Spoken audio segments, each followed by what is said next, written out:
día de hoy. Tomando en consideración que es la última clase que tenemos previo a la evaluación final.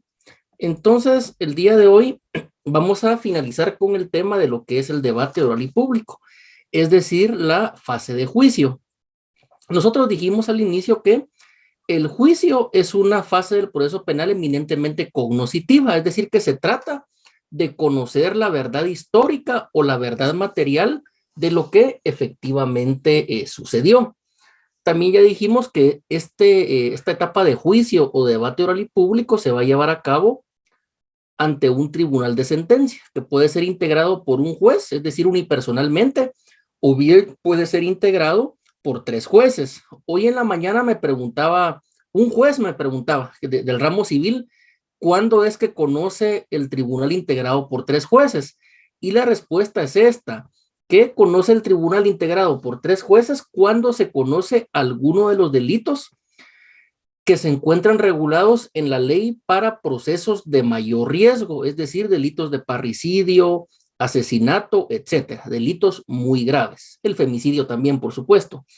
Entonces, este debate oral y público o etapa de juicio vimos que tiene cierto protocolo, cierto orden o cierto ritual jurídico, que ya en las clases anteriores hemos venido nosotros viendo lo que es una etapa que le llamamos introductoria, vimos ya lo que es el diligenciamiento de las pruebas, vimos lo referente a la nueva prueba, a las conclusiones, a las réplicas y cómo en último término se le concede la palabra tanto a la víctima o denunciante y a la persona que figura como acusado. Y de ahí dijimos que el debate se cierra, es clausurado, y los jueces cuando integran el tribunal se retiran a deliberar, o bien si únicamente es un juez se retira a analizar todo lo actuado durante el desarrollo del juicio, y es lo que vamos a ver el día de hoy.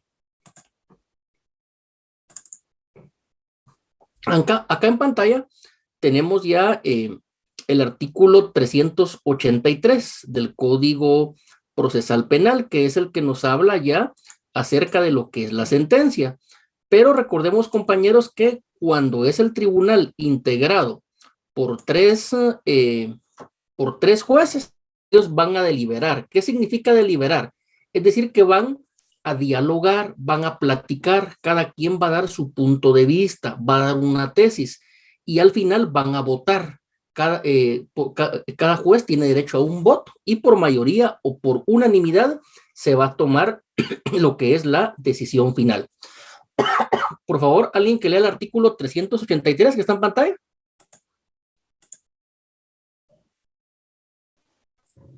Sección tercera, sentencia. Artículo 383. Deliberación. Inmediatamente después de clausurado el debate, los jueces que hayan intervenido en él pasarán a deliberar en sesión secreta, a la cual solo podrá asistir el secretario. Bueno, entonces, vamos a leer también lo que es el segundo párrafo.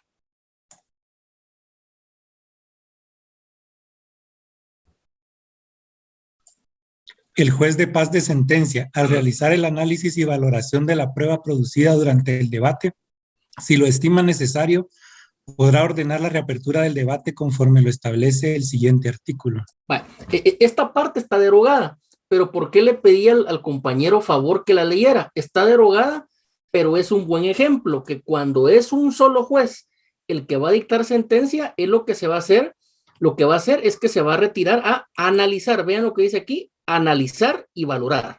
Es decir, el juez unipersonal cierra el debate, sale de la sala de audiencias y va a ir a analizar y a valorar la prueba. Esto solo es un ejemplo, reitero, esto ya está derogado, pero es un ejemplo que el juez unipersonal únicamente va a analizar. Ahora bien, cuando es un tribunal integrado por 3 jueces, acá sí, aquí está, dice que va a deliberar, es decir, van a analizar, van a dialogar, van a llegar a una conclusión. Tal y como lo habíamos indicado en la clase anterior, es una sesión secreta. Es decir, ahí no puede entrar nadie, ni el público, la prensa, absolutamente nadie, sino que únicamente el secretario del tribunal. De esto ya habíamos hablado. Ahora bien, fíjense que muy excepcionalmente, nuestro Código Procesal Penal tiene lo que es la reapertura del debate. Esto es muy excepcional. Créanme, compañeros, que esto en la práctica, valga la redundancia, prácticamente no se da. Pero si el Código Procesal Penal lo tiene, es porque en determinado momento algún tribunal le puede servir la facultad de reabrir el debate. Un servidor de ustedes, estuve aproximadamente casi en 400 debates, nunca nos vimos en la necesidad, ni con tribunal integrado, ni trabajando unipersonalmente, de reabrir el debate. Únicamente tengo conocimiento por referencias de 2 debates que se han reabierto, pero reitero, esto es muy excepcional, pero sí se puede dar. Entonces, por favor, para entender esta institución jurídica de la reapertura del debate, alguien que lea este artículo 384. Artículo 384, reapertura del debate. Si el tribunal estimare imprescindible durante la deliberación recibir nuevas pruebas o ampliar las incorporadas, podrá disponer, a ese fin, la reapertura del debate.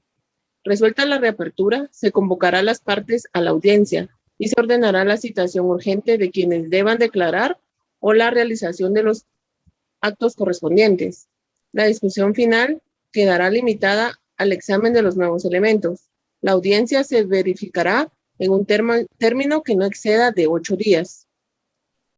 Muy bien, en un término que no exceda de 8 días. Entonces, esta reapertura del debate, que es una facultad excepcional, es decir, que es la excepción, no es la regla general, ¿la puede aplicar un tribunal sentenciador? Claro que sí, pero es cuando ellos determinen de oficio que se deben de practicar nuevos medios de prueba. Recuérdense, compañeros, que la prueba nueva puede ser a solicitud de parte o también puede ser de oficio, es decir, que de oficio el tribunal o el juez indiquen que hace falta algún nuevo medio de prueba que es importante para esclarecer la verdad. En este orden de ideas, aquí se convoca a las partes para la reapertura del debate oral y público. En este caso, aún no se dicta sentencia, sino que se va a ordenar la reapertura y las partes nuevamente vuelven a comparecer a la sala para poder continuar con el diligenciamiento de la prueba y que sí posteriormente se dicte la sentencia. Pero reitero, compañeros, esta institución de la reapertura del debate es una facultad que tiene el tribunal, pero es muy difícil poderla ver en la práctica. Ahora bien, ya cuando el tribunal se ha retirado a deliberar, ¿qué es lo que sucede? Lo que sucede es que se va a aplicar el sistema de la sana crítica razonada.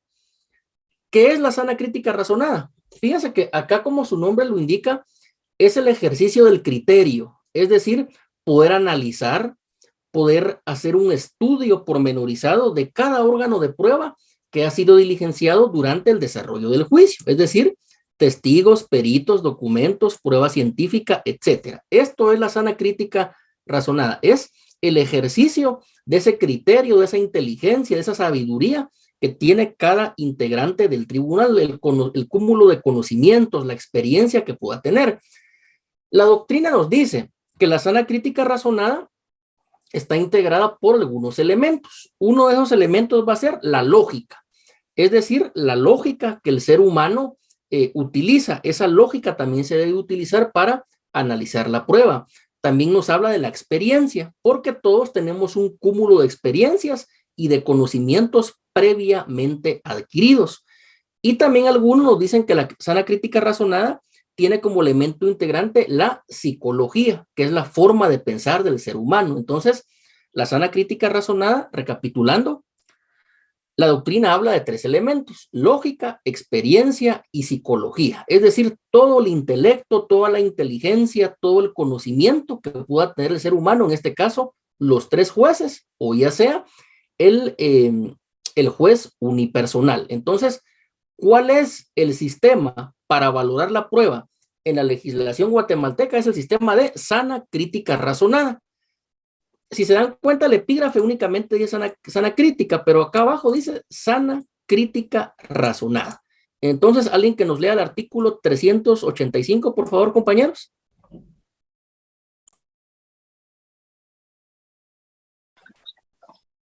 Artículo 385. Sana crítica.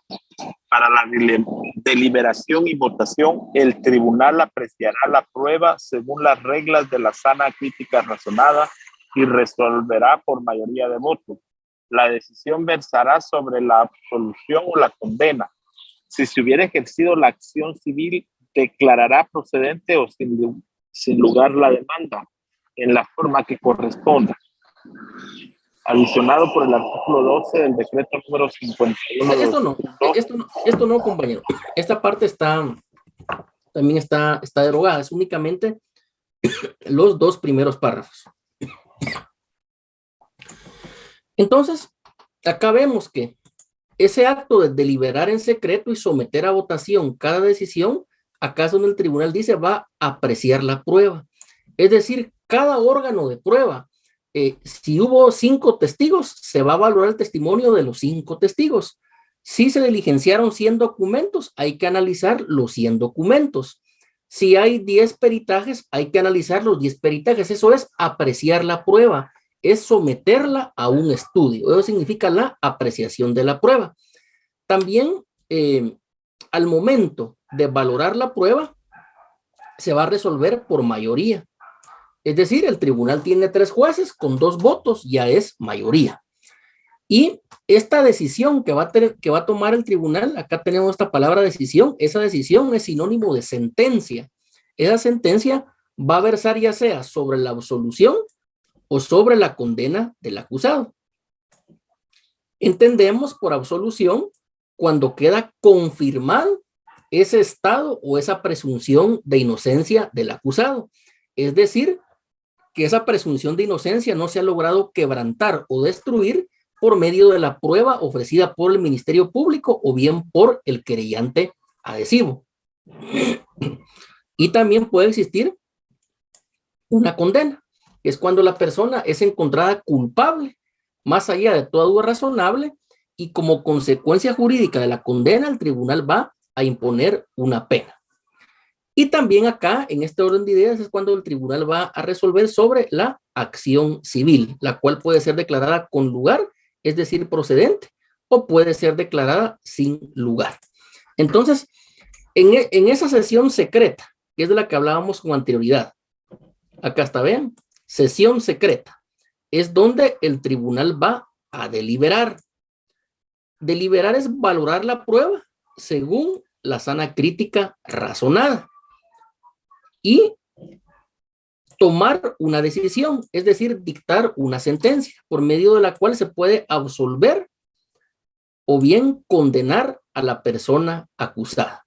Una persona va a ser condenada básicamente cuando hay suficientes pruebas de su participación en un hecho que la ley tipifica como delito. Si no hay suficientes pruebas, o por lo menos al tribunal le siembran la duda, o bien los hechos descritos en la acusación no son constitutivos de delito, se va a dictar una sentencia absolutoria. Algo que debemos mencionar es que tanto la condena como la absolución son dos maneras de hacer justicia. Fíjense que algunas cosas que dice la prensa y que dicen algunos grupos radicales mienten, pero ellos mienten porque ellos no son científicos del derecho, no son abogados, porque ellos dicen, es que como el tribunal dictó sentencia absolutoria, el hecho quedó una impunidad. Mentira. A lo mejor la sentencia fue absolutoria porque o no habían suficientes pruebas, o quedó la duda en el tribunal, o porque los hechos descritos en la acusación eran contradictorios o no eran hechos delictivos, es decir, la acusación estaba mal redactada. Pero reitero, eso no quiere decir que una absolución sea impunidad o bien sea falta de justicia. No, porque el tribunal imparte justicia condenando o absolviendo. Y son las pruebas al final del día las que van a condenar a una persona y va a ser la falta de prueba por la cual se va a dictar una absolución. Y recordemos también, como dice por ahí un dicho popular, pero que es muy cierto y muy antiguo, que más vale un culpable libre que un preso inocente, porque reitero, cuando una persona inocente es condenada. Esa es la máxima expresión de lo que es la injusticia y por lo tanto de lo que es la barbarie. Y recordemos que ello no tiene que ver nada con lo que es el derecho. Entonces, reitero, por medio de la sentencia se absuelve o se condena. Y también se debe de resolver sobre la acción civil. Aunque recordemos que ahora ya, más que una acción civil, también si hay una sentencia condenatoria, se va a convocar a una audiencia de reparación digna, lo cual es aún más amplio y más integral de lo que es la acción civil. En esa sesión secreta donde se delibera también hay un orden, es decir, hay un protocolo, no debe existir orden y anarquía, sino que la ley indica la manera en la cual los jueces van a ir determinando si una persona es culpable o bien si no se ha roto, si no se ha destruido lo que es la presunción de inocencia. ¿Cuál es ese orden de análisis u orden de deliberación? Bueno, esto lo tiene nuestro código en el artículo 386, el cual tenemos en pantalla. Por favor, alguien que lo lea. Artículo 386. Orden de deliberación. Las cuestiones se deliberarán siguiendo un orden lógico en la siguiente forma. Cuestiones previas. Existencia del delito. Responsabilidad penal del acusado. Calificación legal del delito. Pena a imponer. Responsabilidad civil. Costas. Y lo demás que este código u otras leyes señalen. La decisión posterior versará sobre la absolución o la condena. Si hubiera ejercido la acción civil, admitirá la demanda en la forma que corresponda o la rechazará.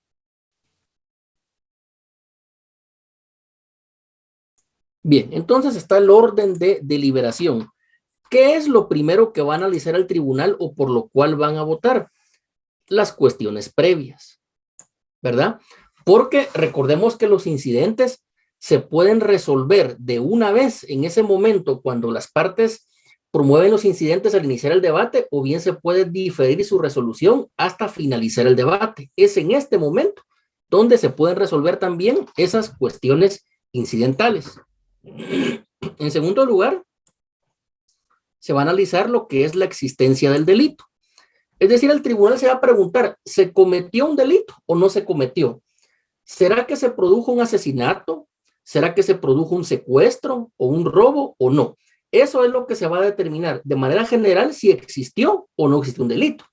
Por ejemplo, si hay un cadáver con 5 impactos de bala en la cabeza en la calle, ahí se cometió un delito. Es decir, el delito existe, pero después de eso lo que hay que analizar es esto. Vean, la responsabilidad penal del acusado. Es decir, ¿existen o no existen pruebas de que él cometió el delito, que él participó o que es cómplice? En el ejemplo que les acabo de poner, ¿existe prueba de que él asesinó a la persona?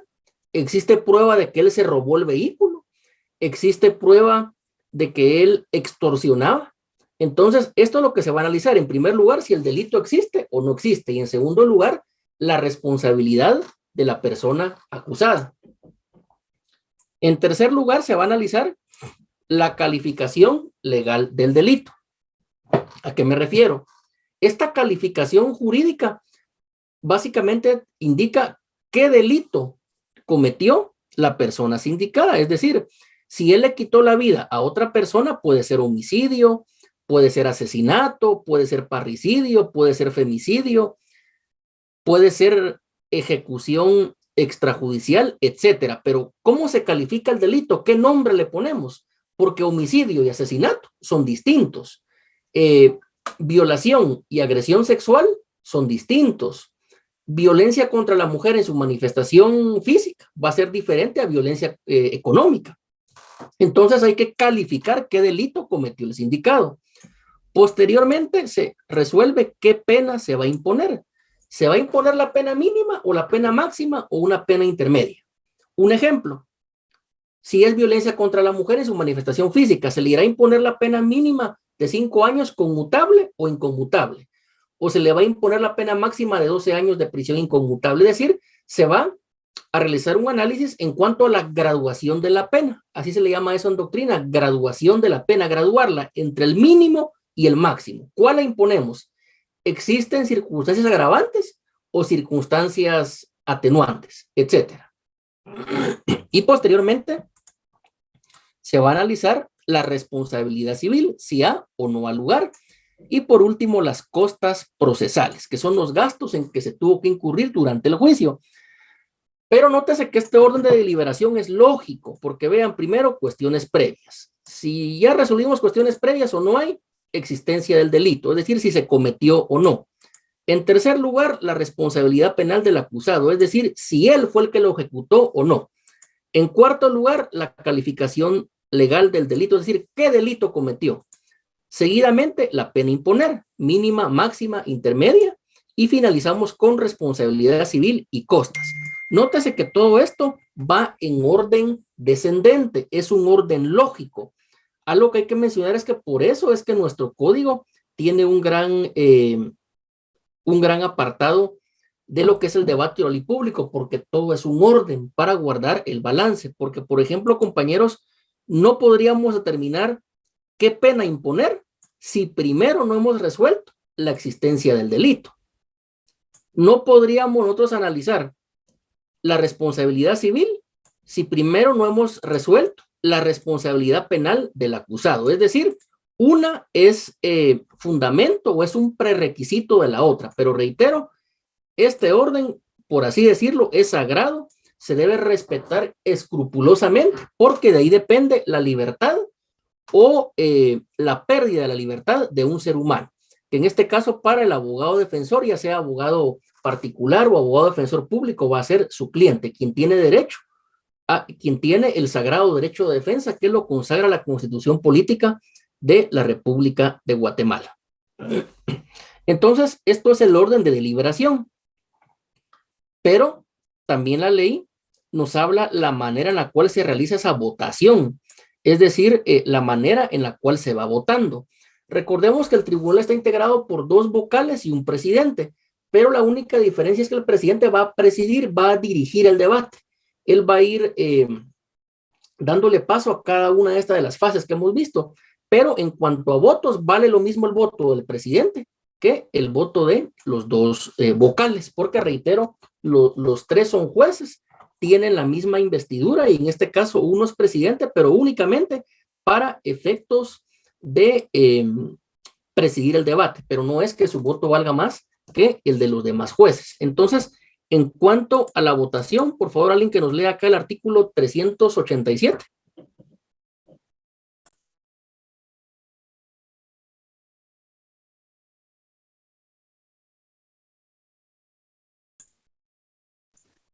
Artículo. Buenas tardes. A ver, solo uno a la vez. Artículo 387, votación. Los vocales deberán votar cada una de las cuestiones, cualquiera que fuera el sentido de su voto sobre las precedentes, resolviéndose por simple mayoría. El juez que esté en desacuerdo podrá razonar su voto. Sobre la sanción penal o la medida de seguridad y corrección, deliberarán y votarán todos los jueces. Cuando exista la posibilidad de aplicar diversas clases de penas, el tribunal deliberará y votará, en primer lugar, sobre la especie de pena a aplicar, decidiendo por mayoría de votos. Bien. Bien, entonces, compañeros, acá hay algo muy importante, tal y como se los dije con anterioridad. Son 3 jueces y el voto de cada uno es igual de importante, pero si alguno no está de acuerdo con la decisión de la mayoría, puede razonar su voto, es decir, dar un voto razonado, donde él explique las razones por las cuales no está de acuerdo con la mayoría, pero eso no significa que se estén peleando, no. Cada quien es libre de emitir un voto según su leal saber, su entender y según el conocimiento o la conciencia de cada juez. Reitero, el voto razonado no es ningún pecado, no es nada malo, no, sino que es una fundamentación que tiene que llevar a cabo, por lo cual indica por qué no está de acuerdo con la opinión mayoritaria. Entonces, esto es en cuanto a la votación que se debe llevar, porque fíjense, compañeros, que esta votación que acabamos de leer acá es sobre cada uno de estos aspectos, es sobre los aspectos que se discuten en la deliberación. Vean, desde cuestiones previas hasta cosas procesales, todo eso se va a ir votando por cada uno de los jueces.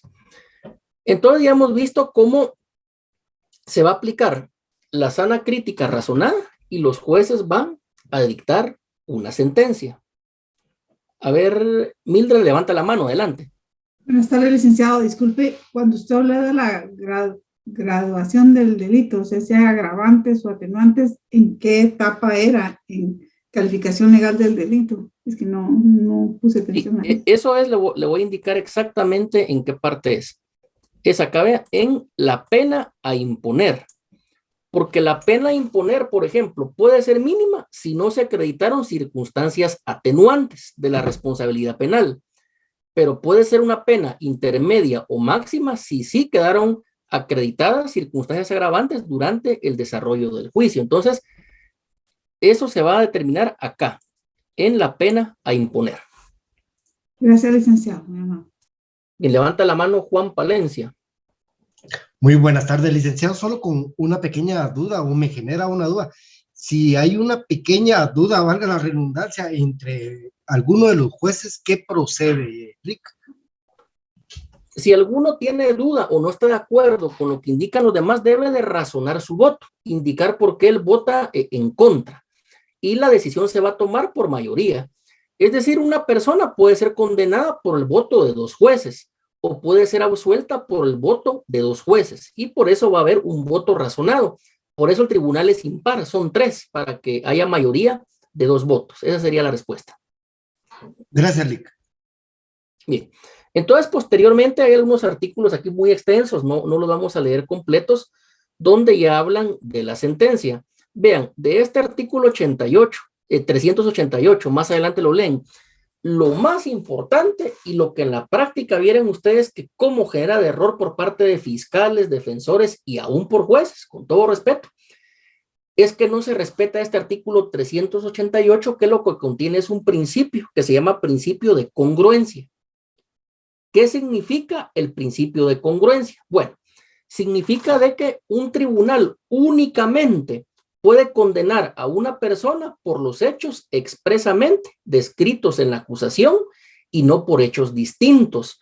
Por eso vean, acá está la clave. Dice que el tribunal no podrá dar por acreditados otros hechos u otras circunstancias que los descritos en la acusación. Esto sí es sagrado, compañeros. Esto es como que estuviera escrito en piedra, como que fuera la Biblia, un texto sagrado.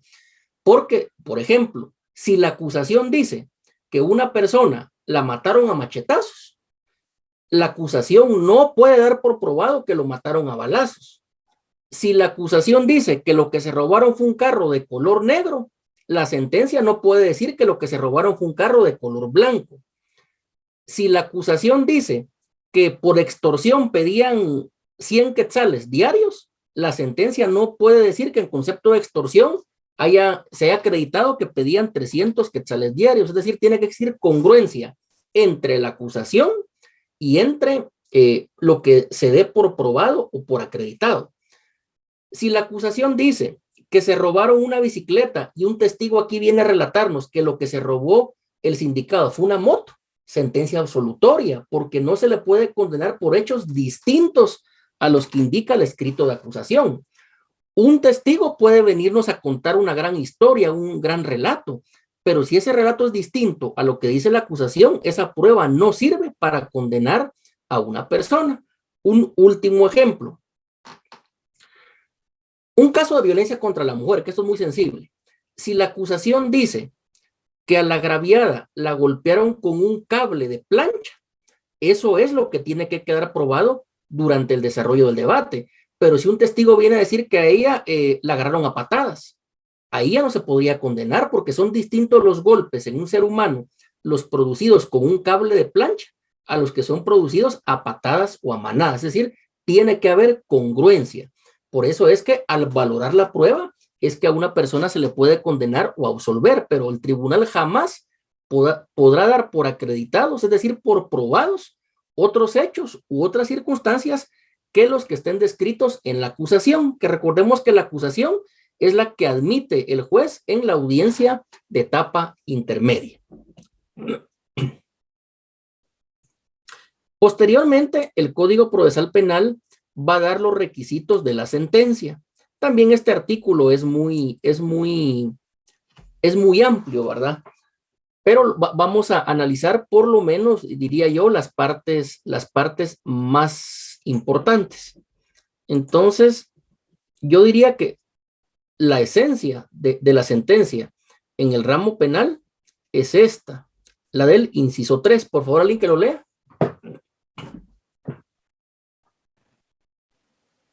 Artículo 389 del Código Procesal Penal, perdón.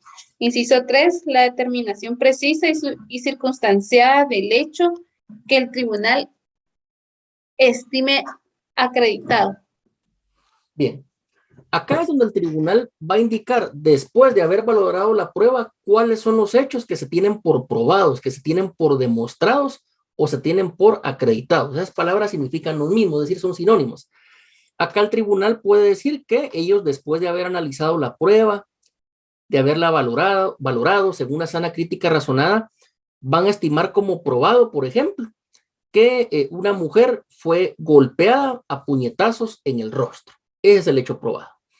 O va a decir el tribunal que, por ejemplo, queda probado que al dueño de la tienda le exigía un pandillero de la Mara 18, 500 quetzales mensuales en concepto de extorsión.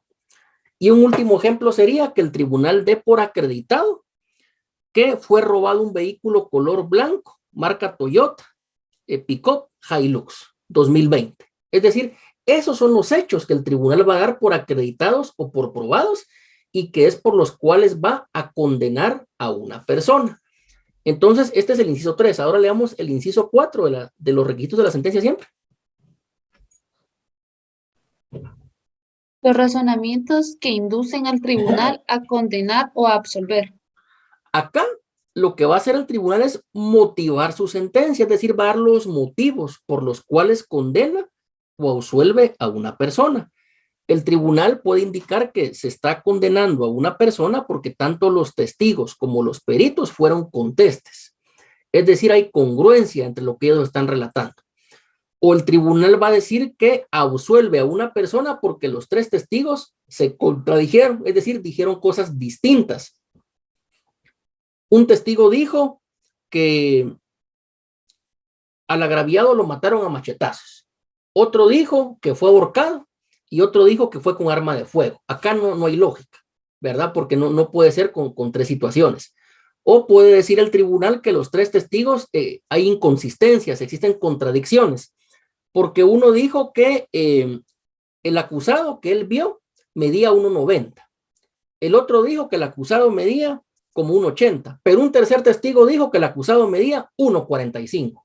Es decir, son cosas ilógicas. Ahí no se puede condenar a una persona porque no hay certeza.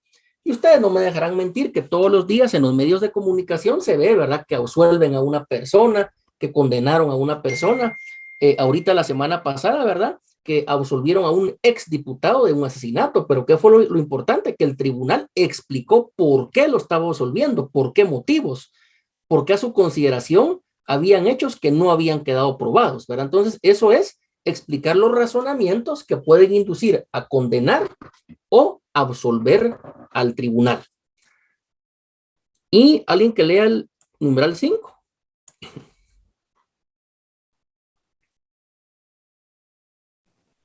La parte resolutiva con mención de las disposiciones legales aplicables y la firma de los jueces. Gracias. Entonces, ¿qué significa la parte resolutiva? Es lo último. Algunos le llaman el por tanto, le llaman de la resolución, pero el nombre técnico es parte resolutiva, donde se indica que al señor fulano de tal, con nombres y apellidos completos, si se le absuelve o se le condena, si se le condena, ¿por qué delito? Y a cuántos años de prisión, entre otras cosas. Entonces, estos decimos que en la práctica son los puntos más importantes de la sentencia, el tercero, el cuarto y el quinto, porque es donde los jueces le explican al acusado le explican al público, le explican a la sociedad por qué hechos está condenando a una persona, qué pena va a imponer o bien por qué motivos van a absolver a una persona. Y por último, que este sí ya vendría siendo prácticamente el último acto de el tribunal, vendría lo que es el pronunciamiento de la sentencia, que es lo que nosotros más alguna vez, pienso, o ustedes mejor dicho, han visto ahí en los medios de comunicación o han escuchado en la radio. Alguien que lea el 390 sobre el pronunciamiento. Artículo 390, pronunciamiento. La sentencia se pronunciará siempre en nombre del pueblo de la República de Guatemala, redactada la sentencia. El tribunal se constituirá nuevamente en la sala de la audiencia. Después de ser convocados verbalmente todas las partes en el debate y el documento será leído. Perdón, licenciado, es que no tenga para pena. que me dé un poquito la diapositiva. Y el documento será leído ante los que comparezcan. La lectura valdrá en todo caso como notificación, entregándose posteriormente copia a los que la requieran. El original del documento se agregará al expediente. Cuando la complejidad del asunto lo avanzado de la hora torne necesario diferir la redacción de la sentencia, se leerá tan solo su parte resolutiva y el tribunal designará un juez relator que imponga a la audiencia. ¿Sigo lo demás?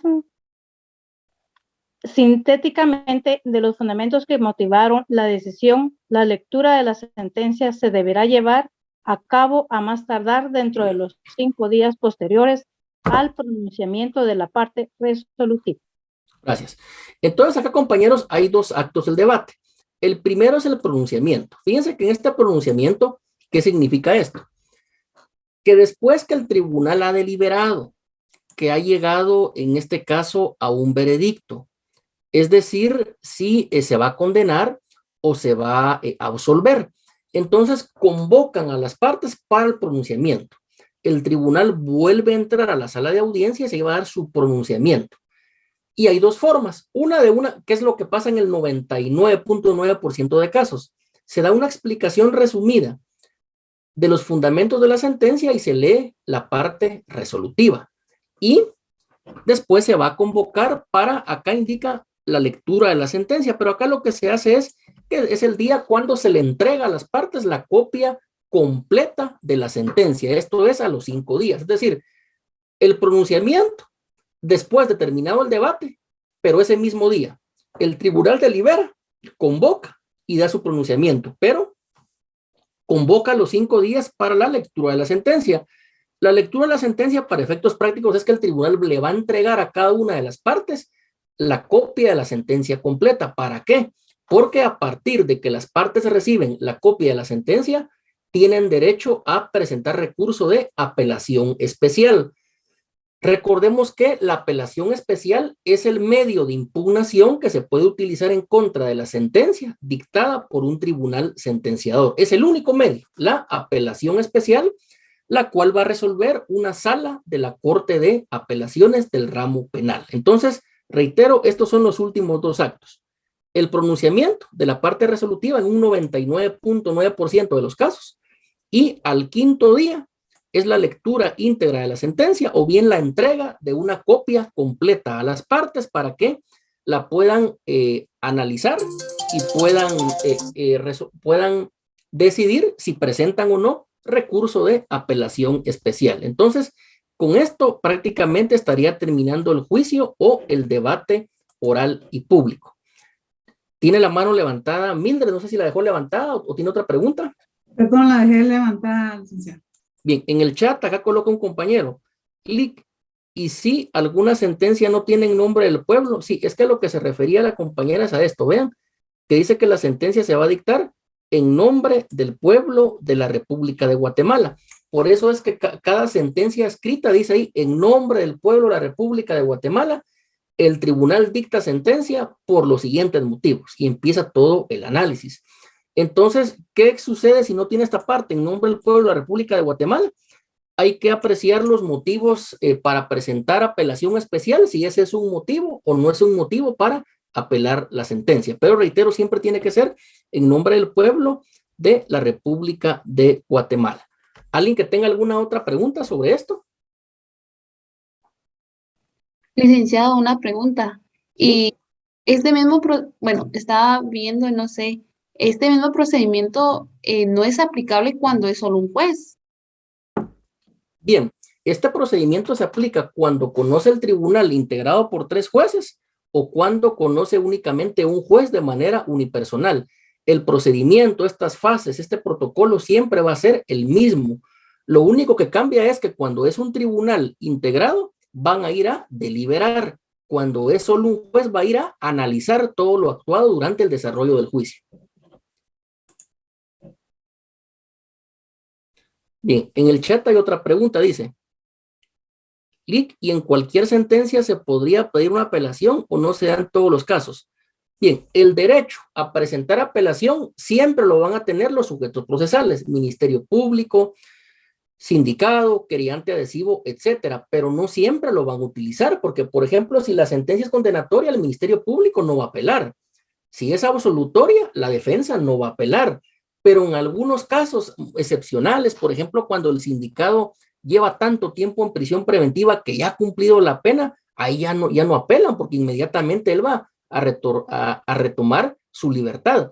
O bien si el sindicado estaba acusado por un delito gravísimo, ejemplo, por un asesinato, y lo terminan condenando únicamente por un encubrimiento, ahí ya no va a apelar porque lo condenaron, pero le conviene, ¿verdad? Entonces va a depender, es decir, todos tienen derecho a apelar, sí, pero lo van a hacer según les convenga o no les convenga, ¿verdad? ¿Alguna otra pregunta? Bien, yo creo que ya no hay. Entonces, compañeros, me informan que el día de hoy fue la última clase ordinaria que tuvimos. Y también estaba leyendo aquí en el chat que nuestro examen final es el día 25 de mayo a las 20 horas. Entonces, vean, vamos a explicar qué es lo que viene en el examen final. En el examen final lo que va a venir son 2 cosas. Todo lo que hemos dialogado acá en las sesiones virtuales, después del segundo examen parcial, obviamente, que prácticamente es todo lo que tiene que ver con el juicio o el debate oral y público. También el examen final va a versar sobre el folleto que yo les mandé en la clase anterior. Se recuerdan que yo les mandé un folleto que es sobre el proceso penal, que lo escribe un autor costarricense, Paulino Mora, que fue juez del Tribunal Constitucional de Costa Rica. Entonces, es un doctrinario, es una persona versada en derecho penal, por ello es que este folleto también va a ser objeto de examen. Entonces, reitero, son 2 los puntos del examen.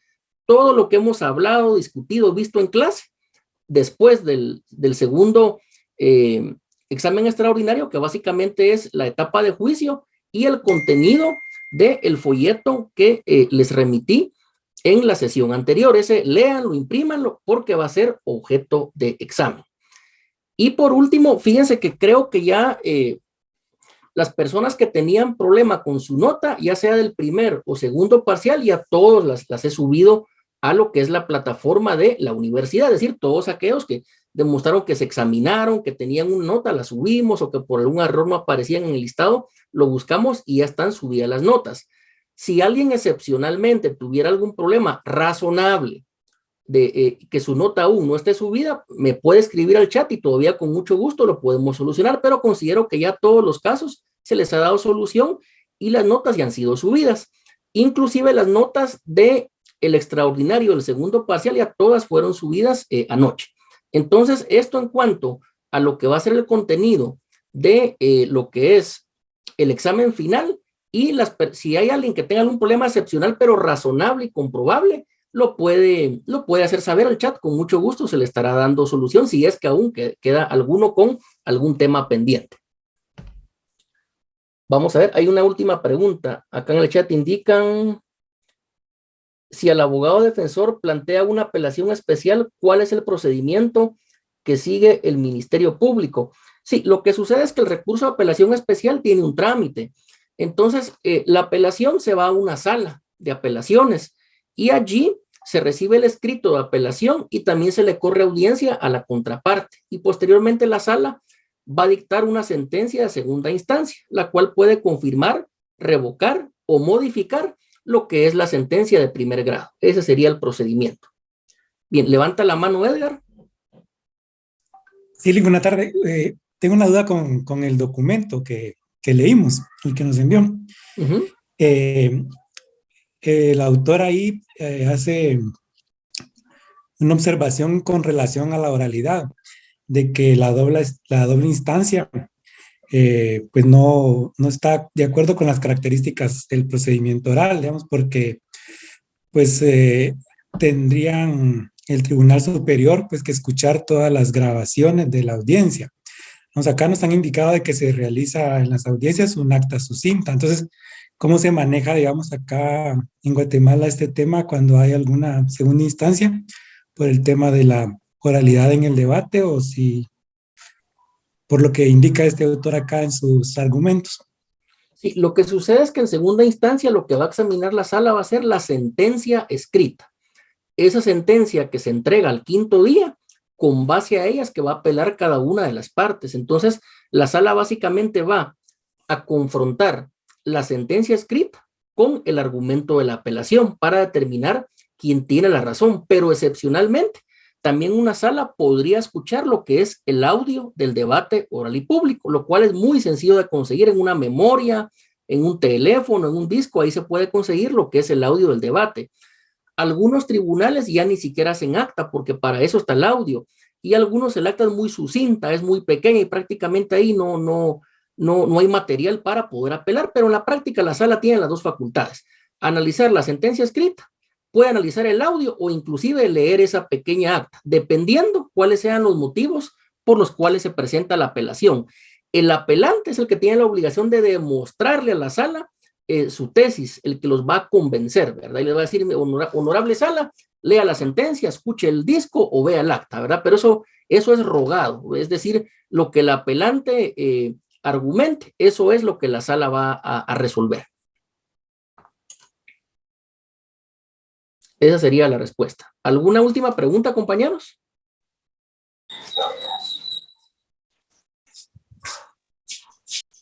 Lick, ¿No? disculpe. ¿Sí? Yo había escuchado anteriormente de que cuando una persona apelaba, podían hasta modificar su sentencia. Digamos, si la habían condenado por 10 años y apelaban y revisaban el caso, le podían poner ya 20 o algo así. No sé si estoy mal. Es correcto. Es que por eso les dije que la sala puede confirmar, revocar o anular completamente la sentencia. Entonces, si la va a modificar, podría en este caso, como se dice popularmente, quitarle un delito, dejarle uno, o bien la cuantía de los años de prisión le pueden ser aumentados o le pueden ser disminuidos, ¿verdad? Si la sentencia en este caso es modificada.